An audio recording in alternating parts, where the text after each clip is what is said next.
ಕಳೆದ 17ನೇ ತಾರೀಕು ರಾಜ್ಯಸಭೆಯಲ್ಲಿ ಅಮಿತ್ ಶಾ ಅವರು ಅಂಬೇಡ್ಕರ್ ಬಗ್ಗೆ ಅವಹೇಳನಕಾರಿಯಾದಂಥ ಹೇಳಿಕೆಯನ್ನು ಕೊಟ್ಟಿದ್ದಕ್ಕೆ ಅದ್ರ ಬಗ್ಗೆ ಪ್ರತಿಭಟನೆ ಮಾಡ್ತಾಯಿದ್ದಾರೆ. ಅಂಬೇಡ್ಕರ್ ಅವರು ಈ ದೇಶಕ್ಕೆ ಶ್ರೇಷ್ಠ ಸಂವಿಧಾನವನ್ನು ಕೊಟ್ಟಂಥವ್ರು. ಆ ಸಂವಿಧಾನದಿಂದ ಇವತ್ತು ನಾವು ಬದುಕ್ತಾ ಇರ್ತಕ್ಕಂಥ ಈ ದೇಶದಲ್ಲಿ ಈ ಸಂವಿಧಾನವನ್ನು ದೇಶದ ಜನರು ಎಲ್ಲರೂ ಒಪ್ಕೊಂಡಿದ್ದಾರೆ. ಆದರೆ BJPಯವರು ಮಾತ್ರ ಅಂಬೇಡ್ಕರ್ ಸಂವಿಧಾನದ ಬಗ್ಗೆ ನಂಬಿಕೆ ಇಲ್ಲ, ಅದನ್ನು ಬದಲಾವಣೆ ಮಾಡಬೇಕು ಅಂತಕ್ಕಂಥ ಚಿಂತೆಯಲ್ಲಿದ್ದಾರೆ.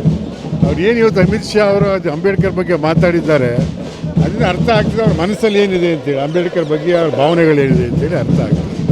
ಆದರೆ ಈ ದೇಶದಲ್ಲಿ ಸಂವಿಧಾನ ರಕ್ಷಣೆ ಮಾಡಬೇಕು, ಅಂಬೇಡ್ಕರ್ ವಾದವನ್ನು ರಕ್ಷಣೆ ಮಾಡಬೇಕು, ಅಂಬೇಡ್ಕರ್ ವಾದಕ್ಕೆ ಬೆಂಬಲ ಕೊಡಬೇಕು ಅನ್ನೋದೇ ಉದ್ದೇಶ ಇಟ್ಕೊಂಡು ನಾವು ಇವತ್ತು ಅವ್ರ ರಾಜೀನಾಮೆಗೆ ಒತ್ತಾಯ ಮಾಡ್ತಾ ಇದ್ದಾರೆ.